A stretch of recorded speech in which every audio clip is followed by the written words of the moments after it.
அஸ்ஸலாமு அலைக்கும். Hi friends, welcome to Jamshi's life style. இன்றைக்கி வீடியோவில் என்ன பார்க்க போகிறோன்னா, இன்றைக்கி நான் ஒரு 4.5 kg கேக் வந்து ஃபுல்லாக செஞ்சு முடித்தேன். அதை வந்து நான் எப்படிலாம் செஞ்சேன் இந்த கேக்கு அப்படிங்கிறதான் வீடியோவாக எடுத்திருக்கேன். ஸ்கிப் பண்ணாமல் ஃபுல்லாக பாருங்கள். வாங்க வீடியோக்குள்ளே போகலாம். கரெக்டாக 10:30 இருக்கும். பாப்பாவை ஃபுல்லாக தூங்க வச்சுட்டு அதுக்கப்புறமா கேக் செய்யலாம் அப்படின்னு சொல்லி பாப்பாவை தூங்க வச்சாச்சு. எப்போவுமே வந்து பாப்பா முழிச்சிட்டு இருக்கக்குள்ள நான் வந்து எந்த வேலையும் ஸ்டார்ட் பண்ண மாட்டேன். ஏன்னா வந்து ஜெம்ஷியம்மா என்ன செய்கிறேன் அப்படின்னு கேட்டுகிட்டே இருப்பாள், டிஸ்டர்ப் பண்ணிகிட்டே இருப்பாள். அதனால் அவளை தூங்க வச்சுட்டு எப்போவுமே வந்து நான் ஃப்ரீயாக தான் கேக் செய்வேன். கரெக்டாக வந்து 10:40 இருந்துச்சு. மொத்தமாக இன்றைக்கி வந்து நமக்கு 5 kg ஆர்டர் இருக்குது. 2.5 kg ஒன்று, அதுக்கப்புறமா 2 kg ஒன்று, அதுக்கப்புறமா வந்து 1/2 kg. இதில் என்னென்னா வந்து 3மே வந்து பிளாக் ஃபாரஸ்ட் கேக் தான்.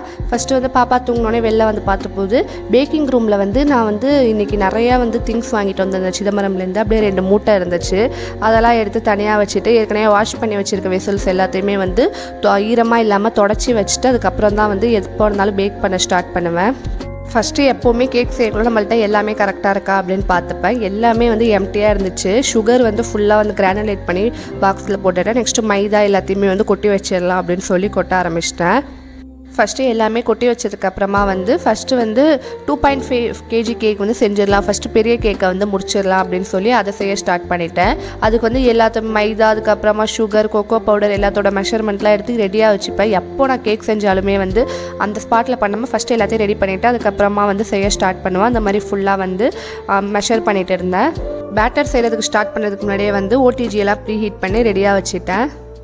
இன்னொன்று என்னென்னா, என்கிட்ட வந்து மிக்சிங் பவுல் வந்து சின்னதாக இருக்குது. அதில் 1 kg வரைக்கும் தான் பேட்டர் செய்ய முடியும். இதில் வந்து 2.5 kg அப்படிங்கிறதுனால வீட்டில் இருக்கிற ஒரு சில்வர் வெசல் வந்து எடுத்துக்கிட்டேன். சில்வர் வெசலில் என்னென்னா வந்து சவுண்ட் அதிகமாக வரும், அதனால தான் வந்து ப்ராப்ளமாக இருக்கும். அதுக்கப்புறமா எக், அதுக்கப்புறமா எசன்ஸ் எல்லாமே ஊற்ற ஸ்டார்ட் பண்ணிட்டேன். ஃபஸ்ட்டெல்லாம் எனக்கு ஸ்பாஞ்ச் வந்து கரெக்டான சாஃப்டாக வராது. அப்போ ப்ராக்டிஸ் பண்ண இப்போ வந்து ஓரளவுக்கு நல்லாவே வருது. இப்போலாம் பிளாக் ஃபாரஸ்ட், அதாவது சாக்லேட் பேட்டர்னால் வந்து ஈஸியாக சாக்லேட் பேட்டர் தாண்டா அப்படின்னு செய்ய ஸ்டார்ட் பண்ணிடுவேன். இது வந்து 2.5 kg நான் செஞ்சதில்லை அப்படிங்கிறதுனால மெஷர்மெண்ட்லாம் கரெக்டாக 2.5 kg என்னென்ன அப்படின்னு சொல்லி ஃபஸ்ட்டே ஒரு நோட் எழுதி வச்சுட்டு அதுக்கப்புறமா தான் வந்து நெக்ஸ்ட் பேட்டர் ரெடி பண்ணதுக்கப்புறமா டின்னில் வந்து ஆயில் பட்டர் ஷீட்லாம் அப்ளை பண்ணி அதுக்கப்புறமா வந்து பேட்டரை ஊட்டிட்டேன். இந்த டின் வந்து 2.5 kg டின் வந்து என்கிட்ட இல்லை. அதுவும் வந்து ஸ்கொயர் ஷேப்பில் தான் வேணும் அப்படின்னு சொல்லி கஸ்டமர் கேட்டிருந்தாங்க. உங்கள் ரெஃபரன்ஸ் இமேஜ் மாதிரி அனுப்பி, அதனால வந்து டின் இல்லை அப்படிங்கிறதுக்காக ஸ்கொயர் டின் வந்து சிதம்பரத்தில் கடைக்கடையாக நானே ஹஸ்பண்டும் அலைஞ்சு கரெக்டாக அந்த இன்ச் சைஸ்லாம் பார்த்து வாங்கினோம். இது வந்து வாங்கினதோட நாங்கள் வந்து பைக்கில் போயிட்டோம். இது தூக்கிட்டு வரதான் ரொம்ப கஷ்டப்பட்டோம். ரெண்டு பெரிய பெரிய கீஸ் மாதிரி நீங்கள் பார்த்தீங்களா, அது வந்து என் ஹஸ்பண்டோட பைக்கில் தான் எடுத்துகிட்டு வந்தோம். ஒன்று வந்து அவங்க ஃப்ரண்ட்டில் வச்சுக்கிட்டாங்க, ஒன்று வந்து நான் பேக்கில் வச்சுக்கிட்டேன். அது பேட்டரை ஃபுல்லாக ரெடி பண்ணி ஓடிஜியில் வந்து வச்சாச்சு. அந்த டின் வந்து என் ஓடிஜி கூட கரெக்ட் சைஸாக இருந்துச்சு. கொஞ்சம் பெருசாக இருந்தால் கூட வந்து ஓடிஜி பத்தாது. கடையில் சொல்லி தான் வாங்கிட்டு வந்திருந்தேன். ஓடிஜியில் பத்தினா தான் வச்சுப்பேன், இல்லைனா வந்து ரிட்டர்ன் பண்ணிவிடுவோம் அப்படின்னு சொல்லி கரெக்டாக இருந்துச்சு. கரெக்டாக டெம்பரேச்சர்லாம் செட் பண்ணி இந்த கேக்கை வந்து உள்ளே வச்சாச்சு. 2.5 kg ஸ்கொயர் கேக்கை வந்து ஓடிஜியில் வச்சு பேக் ஆகிட்டு இருக்கு. கொஞ்சம் நேரத்துலேயே வந்து நான் 2 kg கேக் செஞ்சிடலாம் அப்படின்னு சொல்லி ஸ்டார்ட் பண்ணிட்டேன். இது வந்து ஸ்கூல் படிக்கிற பாப்பா 8th 9th தெரியல, அந்த பாப்பாவுக்கு பர்த்டே அப்படின்னு சொல்லி இன்ஸ்டாகிராம் மூலியமா வந்து ஆர்டர் கொடுத்துருந்தாங்க. 2 kgயில் வந்து எனக்கு வந்து பர்பிள் கலரில் இருக்கணும்க்கா, நார்மலாக இருக்கிற பிளாக் ஃபாரஸ்ட் டிசைன் வேணாம், மற்றபடி நீங்கள் என்ன போட்டு கொடுத்தாலுமே ஓகே, சூப்பராக செஞ்சு கொடுங்கக்கா அப்படின்னு சொல்லியிருந்தாங்க. அவங்களுக்காக தான் இந்த கேக் வந்து செஞ்சுட்டு இருக்கோம். வழக்கம் போலே வந்து எல்லா மைதா, சுகர் எல்லாத்தையுமே வந்து மெஷர் பண்ணிவிட்டு நெக்ஸ்ட்டு எக்கெல்லாம் ஊற்றி எசன்ஸ் நம்ம வழக்கமாக பேட்டர் செய்கிற அதே ப்ரொசீஜரில் வந்து செய்ய ஸ்டார்ட் பண்ணிட்டேன். இதை செஞ்சுட்டு இருக்கும்போதே நம்மளோட 2.5 kg சாக்லேட் கேக் வந்து ரெடி ஆகிடுச்சு. அதையுமே வந்து ஓடிஜிலேருந்து எடுத்து கரெக்டாக வெந்திருக்கா அப்படின்னு பார்த்து தனியாக வச்சாச்சு. கேக் சூப்பராகவே பேக் ஆகிருந்துச்சு. நெக்ஸ்ட்டு அதை வந்து கூல் டவுன் பண்ண விட்டுட்டு நான் இந்த பேட்டரை வந்து அப்படியே செய்ய ஸ்டார்ட் பண்ணிட்டேன். இது வந்து கரெக்டாக என்கிட்ட வந்து 2 kg மோல்டும் டின்னுமே இல்லை. அதையுமே வந்து இன்றைக்கி தான் போய் வாங்கிட்டு வந்திருந்தேன். எப்போவுமே சாக்லேட் பேட்டர் செஞ்சுட்டு அதை வந்து அந்த டின்னில் ஊற்றக்குள்ளே வந்து ஒரு மாதிரி அந்த ரிப்பன் மெத்தடில் வரும். அது பார்க்கும்போதே செம்ம சாட்டிஸ்ஃபேக்ஷனாக இருக்கும். இதையுமே வந்து ஓடிஜியில் வச்சு கரெக்டான டெம்பரேச்சர்லாம் வச்சு செட் பண்ணிட்டேன். கரெக்டாக இந்த 2 பேட்டருமே வந்து செஞ்சு முடிச்சோடனே டைம் வந்து 12:30 ஆயிடுச்சு. நெக்ஸ்ட்டு திரும்பி வந்து இருக்கிற வெசல்லாம் வந்து கழுவிட்டு அதுக்கப்புறமா திரும்பி 1/2 kg கேக் செஞ்சு முடிச்சிடலாம் அப்படின்னு சொல்லி இது பண்ணிட்டு இருந்தேன். என்னன்னா வந்து இந்த கேக்லாம் செய்கிறதோட என்கிட்ட வந்து மிக்சிங் பவுல்ஸு, ஸ்பேச்சுலாம் எல்லாமே வந்து ஒரு செட்டு தான் இருக்குது. இன்னொரு கேக் செய்யும்போது எல்லாத்தையுமே வந்து ஃபஸ்ட்லேருந்து கழுவி எல்லாத்தையுமே வந்து தண்ணியே இல்லாமல் தொடச்சி திரும்பி வந்து செய்யணும். அதுதான் வந்து எனக்கு ரொம்ப கஷ்டமான ப்ராசஸாக இருக்கும். ஜாமா கழுவுறது தான் வந்து ரொம்ப கஷ்டம். இந்த மாதிரி பேட்டர் ரெடி பண்ணுறது அது கூட எனக்கு தெரியாது. நெக்ஸ்ட்டு இந்த 1/2 kg பேட்டர் வந்து ரெடி பண்ணிட்டேன். கரெக்டாக இந்த பேட்டர் செஞ்சு முடிக்கக்குள்ளே நம்ம 2 kg கேக்குமே ரெடி ஆகிடுச்சு. சூப்பர் ஃப்ளஃபியாக வந்திருக்கு. அதையுமே வந்து எடுத்து தனியாக வச்சாச்சு. நெக்ஸ்ட் அதை வச்சு முடிச்சுட்டு 1/2 kg கேக்கை வந்து திரும்பி வந்து உள்ளே வச்சுட்டேன்.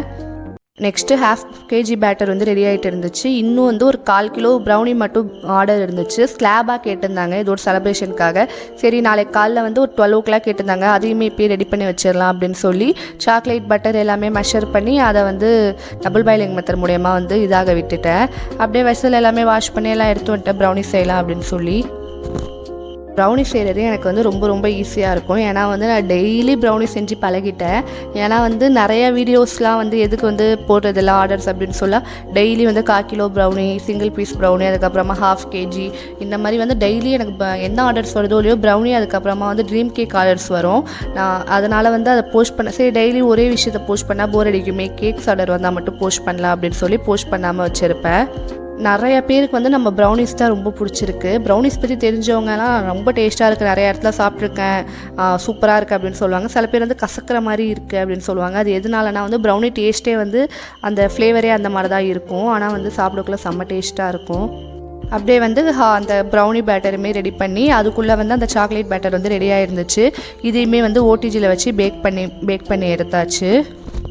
ப்ரௌனி வந்து 1/4 கிலோ தானே சீக்கிரமாக பேக் ஆகிடும். அதுவுமே ஃபுல்லாக பேக் ஆகி முடிக்க வந்து 150 ஆயிடுச்சு. அதுக்கப்புறம் பேக் பண்ண எல்லாத்தையுமே வந்து கூல் பண்ண வச்சுட்டு நான் வந்து சரி தூங்கலாம் அப்படின்னு சொல்லி பேக்கிங் ரூம் லைட்லாம் ஆஃப் பண்ணிட்டு அதோட போயிட்டேன். அப்பா பேட்டர் முடிச்சாச்சுப்பா அப்படின்னு சொல்லி ஒரு ஹாப்பினஸாக இருந்துச்சு.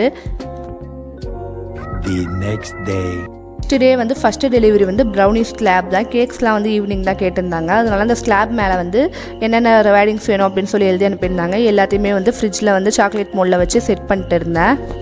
இந்த கஸ்டமர் வந்து நியூட்ரல் ஹேசல்நட் ப்ரௌனி கேட்டிருந்தாங்க. அதனால வந்து டாப்பிங்ஸ்க்கு வந்து நிறைய நியூட்ரல்லா வந்து ஸ்ப்ரெட் பண்ணிக்கிட்டேன். நியூட்ரல்லாம் ஸ்ப்ரெட் பண்ணி முடிச்சுட்டு அந்த ஸ்டிக் வச்சு வந்து ஒரு டிசைன் மாதிரி கொடுத்துருந்தா அவங்க அனுப்பின வந்து ரெஃபரன்ஸ் இமேஜில் வந்து இந்த மாதிரி தான் இருந்துச்சு. ஃபைனலி உங்களோட ப்ரௌனி ஸ்லாப் வந்து பார்க்க இப்படி தான் இருந்துச்சு. ஹாப்பி ஆனிவர்சரி அவங்க மம்மி டேட் பேர் போட்டு கேட்டிருந்தாங்க. அதை சூப்பராக செஞ்சு கொடுத்தாச்சு. நெக்ஸ்ட்டு 2 கேக்குமே வந்து விப்பிங் க்ரீம் பீட் பண்ணி வச்சிடலாம் அப்படின்னு சொல்லி விப்பிங் க்ரீம் பீட் பண்ண ஸ்டார்ட் பண்ணிட்டேன். நம்ம விப்பிங் க்ரீம் வந்து எந்த அளவுக்கு ஸ்டிஃப் பீட்டாக இருக்குன்னு பாருங்கள். இப்படி கவுத்து பார்த்தாலுமே வந்து அப்படியே ஸ்டிஃபாக நிற்கணும். நம்ம விப்பிங் க்ரீம் வந்து கரெக்டான கன்சிஸ்டன்சியில் வந்து பீட் பண்ணி எடுத்தாச்சு. நெக்ஸ்ட்டு அது எல்லாத்தையுமே வந்து பைப்பிங் பேக்கில் ஃபஸ்ட்டு வந்து 2.5 kg கேக்கை முடிச்சிடலாம் அப்படின்னு சொல்லி சரி இப்போ அதில் பாதி க்ரீமை மட்டும் வந்து பைப்பிங் பேக்கில் எடுத்து பைப் பண்ண ஆரம்பிச்சிட்டேன். இன்றைக்கி நான் 2.5 kg கேக்குக்கு 3 kg வந்து கேக் பேஸ் வச்சுருக்கேன். ஏன்னா இந்த கேக் வந்து நம்ம கொஞ்சம் கொஞ்சம் அகலமாக செஞ்சுருக்கோம் பெரிய டின்னில் போட்டு. அதனால் ஃபஸ்ட் லேயர் வச்சு சுகர் சிரப் அப்ளை பண்ணி அதுக்கு மேலே வந்து விப்பிங் க்ரீம் வந்து ஸ்ப்ரெட் பண்ணிட்டேன். ஃபஸ்ட் டைம் வந்து இந்த மாதிரி ஸ்கொயர் ஷேப் கேக் செய்கிறதுனால எனக்கு வந்து ஃபஸ்ட்டு வந்து ஸ்ப்ரெட் பண்ணுறதுக்குலாம் வந்து அந்த கரெக்டாக அந்த பொசிஷன் வரல. அதுக்கப்புறமா பார்த்து இது பண்ணிட்டு இருந்தேன். நெக்ஸ்ட்டு வழக்கம் போல் whipping cream, strawberry crush, next second layer, third layer அந்த மாதிரி 3 லேயர்ஸுமே வந்து சூப்பராக வந்து பர்ஃபெக்டாக வந்து இது பண்ணி வச்சுருட்டேன். இன்னொன்று என்னென்னா பேலட் நைஃப் வந்து என்கிட்ட சின்னதாக இருந்துச்சு, பெருசு இல்லை. நெக்ஸ்ட்டு அதை வச்சு அட்ஜஸ்ட் பண்ணி ஓரளவுக்கு வந்து கேக்கை ஃபுல்லாக வந்து 3 லேயருமே வந்து ஃபுல்லாக வந்து உள்ள ஃபில்லிங்ஸ்லாம் கொடுத்து க்ரம் கோட்லாம் கொடுத்து எடுத்துட்டேன். ஃபஸ்ட்டு கேக்கை வந்து ஃபுல்லாக க்ரம் கோட் வந்து கொடுத்து முடிச்சாச்சு. அதுக்கப்புறமா கேக் டிசைனிங் பண்ணுறது வந்து நான் வீடியோவாக எடுக்கலை. நான் என்ன டிசைனிங் பண்ணியிருந்தேன்னா சைட்லலாம் ஃபுல்லாக கிளேஸ் ஜெல் வச்சு ட்ரிப் மாதிரி கொடுத்துட்டு ஒரு சைடு வந்து கிளேஸ் ஜெல், இன்னொரு சைடு வந்து கிரேட்டட் சாக்லேட் போட்டு நடுவில் வந்து நாசல் டிசைன் போட்டு செரீஸ்லாம் வச்சு இந்த மாதிரி வந்து நான் வந்து டிசைன் கொடுத்துருந்தேன். கேக் பார்க்கவே வந்து ரொம்ப சூப்பராக இருந்துச்சு. ஃபஸ்ட்டு இந்த பெரிய கேக்கை வந்து முடிச்சாச்சு. அதுக்கப்புறமா வந்து 2 kg கேக்கை வந்து டெக்கரேட் பண்ண ஸ்டார்ட் பண்ணிட்டேன். இது வந்து 2 kg நான் ஆல்ரெடி வந்து செஞ்சு பேட்டர் ரெடி பண்ணி வச்சுருந்தால அதை வந்து 3 லேயர்ஸாக கட் பண்ணி வச்சுட்டேன். அதில் வந்து ஃபஸ்ட் லேயர் போட்டு அதுக்கு மேலே சுகர் சிரப், விப்பிங் க்ரீம், அதுக்கப்புறமா ஸ்ட்ராபெரி க்ரஷ், சாக்கோ சிப்ஸ் இந்த மாதிரி வந்து 3 லேயருமே வந்து லைனாக வந்து அடுக்கிட்டேன். லேயர் எல்லாம் போட்டு ஃபினிஷ் பண்ணதுக்கப்புறமா கேக்கை வந்து க்ரம் கோட் போட்டு ஃப்ரிட்ஜில் செட் பண்ணிடலாம் அப்படின்னு சொல்லி கொஞ்ச நேரம் ஃப்ரிட்ஜில் வச்சுட்டேன். கேக்குக்கு டிசைன் போட்டால் கம்ப்ளீட் ஆகிடும். கேக்குக்கு டிசைன் வந்து நான் என்ன யோசிச்சு வச்சுருந்தேன்னா அந்த பாப்பா வந்து பர்பிள் கலரில் கேட்டிருந்துச்சு. அதனால வந்து டபுள் கலரில் பண்ணலாம், கீழே பர்பிள் மேலே வந்து ஒயிட் கலரில் பண்ணலாம், அதுக்கு அந்த மாதிரி வந்து யோசிச்சு வச்சுருந்தேன். அதனால வந்து கொஞ்சோண்டு விப்பிங் க்ரீமில் வந்து வயலட் கலரை கலந்து மிக்ஸ் பண்ணிட்டு இருந்தேன். விப்பிங் க்ரீமில் வந்து லைட்டாக வயலட் அதுக்கப்புறமா பிங்க் ஷேடுக்கு மிக்ஸ் பண்ணால் இந்த மாதிரி வந்து ஒரு லாவெண்டர் கலரில் கிடைக்கும். கீழே வந்து கொஞ்சோண்டு வந்து வயலட் அதுக்கப்புறமா வந்து மேலே ஒயிட் ரெண்டுமே போட்டு டெக்கரேட் பண்ணியிருந்தேன். அதுக்கப்புறமா வந்து நாசல் டிசைன் வச்சு ரோஸ் மாதிரி கொடுத்து butterfly topper, happy birthday topper எல்லாமே வச்சுருந்தேன். அந்த பாப்பாவோட பேர் வந்து எழுத சொல்லியிருந்தாங்க. அதை சாக்லேட் மோல்டில் வச்சுட்டேன். ஃபைனலி இந்த கேக்கோட அவுட்கம் வந்து இந்த மாதிரி தான் இருந்துச்சு. கேக் ஃபுல்லாக செஞ்சு முடிச்சாச்சு. நெக்ஸ்ட்டு ஃப்ரிட்ஜில் செட் ஆகட்டும். ஒரு 3 to 4 ஹவர்ஸ் செட் ஆனால் தான் வந்து கரெக்டாக டேஸ்ட் நல்லாயிருக்கும். அதனால் ஃப்ரிட்ஜில் வச்சிட்டேன். என் ஃப்ரிட்ஜில் வந்து கரெக்டாக 2 kgக்கு மேலே கேக் போர்டு வந்து பத்தாது. இந்த கேக் வந்து கரெக்டாக இருந்துச்சு. ஃப்ரிட்ஜில் வச்சாச்சு. நெக்ஸ்ட்டு அந்த 2.5 kg கேக்கில் வந்து வேடிங்ஸ் வைக்கிறதுக்காக வந்து எல்லா ஹாப்பி பர்த்டே அப்படிங்கிற எல்லாத்தையுமே வந்து ஒயிட் சாக்லேட் வச்சு சாக்லேட் மோலில் வந்து எல்லாத்தையுமே எடுத்து ஃப்ரிட்ஜில் வந்து கொஞ்ச நேரம் அப்படியே செட் ஆகட்டும் அப்படின்னு சொல்லி வச்சுருந்தேன். எப்போவுமே ஃப்ரிட்ஜில் இடம் பத்தாது தான் எனக்கு பெரிய பிரச்சனையாகவே இருக்கும். ஏன்னா விப்பிங் க்ரீம் அதுக்கப்புறமா சாக்லேட்ஸ் பட்டர் எல்லாமே வைக்கிறதுக்கு வந்து ஃப்ரிட்ஜில் இடமே இருக்காது. நான் வந்து பக்கத்து வீட்டு அக்கா ஃப்ரிட்ஜ் இருக்கிறதுனால கொஞ்சம் தப்பிச்சிக்கிறேன். எப்போவுமே கேக்ஸு சாக்லேட்டு இந்த மாதிரி வந்து கொஞ்சம் யூஸ் ஆகாத கொஞ்சம் நிறையா இருக்கிற திங்ஸ் எல்லாம் எடுத்துகிட்டு போய் நான் அங்கே வச்சுருவேன். இந்த 2.5 kg கேக் வந்து 3 kg கேக் போர்டில் செஞ்சதுனால வந்து எங்கள் வீட்டு ஃப்ரிட்ஜு வந்து சுத்தமாக அதை வச்சா மூடவே முடியல. ஐயோ போச்சுடா எப்படி வந்து கேக்கை செட் பண்ண போகிறோம் அப்படின்னு நினச்சிட்டே இருந்தேன். கரெக்டாக வந்து பக்கத்து வீட்டில் அந்த அக்கா ஃப்ரிட்ஜில் வந்து கரெக்டாக இருந்துச்சு. அவங்க வீட்டு ஜாமான்லாம் தூக்கிட்டு எனக்கு வந்து ஒரு நாள் உங்கள் ஃப்ரிட்ஜை கடனாக தாங்க அப்படின்னு சொல்லி என்னோடய கேக்கை எடுத்து போய் வச்சுட்டேன். நெக்ஸ்ட்டு கேக்கில் நான் ரெடி பண்ணி வச்சுருக்க சாக்லேட்ஸ் எல்லாமே வச்சதுக்கப்புறமா இந்த கேக்கோட அவுட்கம் வந்து இந்த மாதிரி தான் இருந்துச்சு. பார்க்கவே வந்து செம்ம கிராண்டாக சூப்பராக இருந்துச்சு. அவங்களுக்குமே வந்து ரொம்ப பிடிச்சிருக்கு அப்படின்னு சொன்னாங்க. நெக்ஸ்ட்டு 4 o'clock ஆயிடுச்சு. ஃபஸ்ட்டு வந்து அந்த 2 kg கேக் தான் வந்து 4 o'clock கேட்டிருந்தாங்க. அதனால் அந்த கேக்கை போய் கொடுத்துட்டு வந்துடலாம் அப்படின்னு சொல்லி அந்த கேக்கை வந்து பாக்ஸில் வைக்க ஸ்டார்ட் பண்ணிட்டேன். பேக் பண்ணக்குள்ளே எப்போவுமே கொஞ்சம் பெரிய பாக்ஸாக வைப்பேன். அப்போ தான் சைட்லலாம் கேக் வந்து டேமேஜ் ஆகாமல் இருக்கும்னு சொல்லி எப்போவுமே வந்து கேண்டில்ஸ் அதுக்கப்புறமா வந்து நைஃப் எல்லாமே வச்சு தான் கொடுப்போம். நெக்ஸ்ட் அந்த கேக்கை வந்து ஆட்டோவில் என் ஹஸ்பண்ட் கூட நான் போய் கொடுத்துட்டு வந்துட்டேன். அதை வந்து நான் வீடியோவாக எடுக்கல. அது 4 o'clock கொடுத்தாச்சு. நெக்ஸ்ட்டு வந்து இந்த 2.5 kg கேக் வந்து கரெக்டாக 7 o'clock கேட்டிருந்தாங்க. கரெக்டாக அவங்க கேக் வெட்டுற நேரத்தில் போய் கொடுப்போம். ஏன்னா வந்து இந்த கேக் வந்து பெரிய கேக்காக இருக்குது. அதுவும் இல்லாமல் உங்கள் வீட்டு ஃப்ரிட்ஜ் வந்து எவ்வளோ பெருசுன்னு தெரியாது. அதனால் வந்து வெட்டுறவருக்கே வெளியே இருந்தால் வந்து மெல்ட் ஆகும் அப்படின்னு சொல்லி கரெக்டாக வெட்டுற நேரத்தில் பக்கத்தில் தான் அப்போ எடுத்து போய்க்கலாம் அப்படின்னு சொல்லி அப்படியே இந்த பக்கத்து வீட்டு அக்கா ஃப்ரிட்ஜ்லேயே இருந்துச்சு. நெக்ஸ்ட் அவங்க ஒரு 7 o'clock வர சொன்னாங்க. அப்போதைக்கு கேண்டில்ஸ் அதுக்கப்புறமா நைஃப் எல்லாத்தையுமே வந்து ரெடி பண்ணி வச்சுட்டேன். கேக் வந்து செய்கிறதோட லாஸ்ட்டாக இந்த மாதிரி செஞ்சு அதோட அவுட்புட்டை பார்க்கும்போது வந்து ரொம்ப ஹாப்பியாக இருக்கும். அதை டெலிவரி பண்ணும்போது தான் வந்து ஒரு மாதிரி ரொம்ப சாட்டிஸ்ஃபேக்ஷனாக நிம்மதியாக இருக்கும். மோஸ்ட் ஆஃப் த ஹோம் பேக்கர்ஸ்க்கு எல்லாருமே இப்படி தான் நினைக்கிறேன். இந்த கேக்குமே வந்து எடுத்துகிட்டு போய் டெலிவரி பண்ணியாச்சு. கேக்கை கரெக்டாக ஓப்பன் பண்ணி வச்சோடனே எல்லா குழந்தைங்களையும் வாவ் சூப்பராக இருக்குது அப்படின்னு சொன்னாங்க. அது ரொம்ப ஹாப்பியாக இருந்துச்சு. அப்புறம் சாப்பிட்டுட்டு ரிவ்யூவுமே வந்து ரொம்ப டேஸ்ட்டாக இருக்குது அப்படின்னு சொல்லியிருந்தாங்க. நெக்ஸ்ட் அந்த கேக்குமே கொடுத்துட்டு ரிட்டர்ன் வரக்குள்ளே வந்து வீடியோ எடுத்தேன். இன்னொரு 1/2 kg கேக்குமே இவங்க தான் கேட்டிருந்தாங்க. அப்புறம் வேணாம் செய்கிறதுக்கு முன்னாடியே வேணாம் அப்படின்னு சொல்லிட்டாங்க. அதனால அந்த சாக்லேட் ஸ்பாஞ்ச் வந்து அப்படியே ரேப் பண்ணி நம்ம வீட்டுக்கு யூஸ் பண்ணிக்கலாம் அப்படின்னு வச்சுட்டேன். மொத்தம் இன்னைக்கு டோட்டலாக 4.5 kg கேக் அதுக்கப்புறமா வந்து ஒரு 1/4 கிலோ ப்ரௌனி வந்து கொடுத்தாச்சு.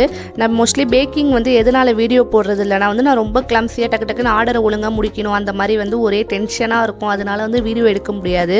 இதுதான் வந்து ஓரளவுக்கு நான் வீடியோ எடுத்திருக்கேன்னு நினைக்கிறேன். இந்த வீடியோ உங்களுக்கு கண்டிப்பாக பிடிச்சிருக்கும்னு நினைக்கிறேன். இந்த மாதிரி இன்னும் நிறைய வீடியோ பார்க்க நம்ம சேனலை மறக்காமல் லைக் பண்ணி சப்ஸ்கிரைப் பண்ணுங்கள். இந்த மாதிரி இன்னொரு வீடியோவில் பார்க்கலாம். அஸ்ஸலாமு அலைக்கும்.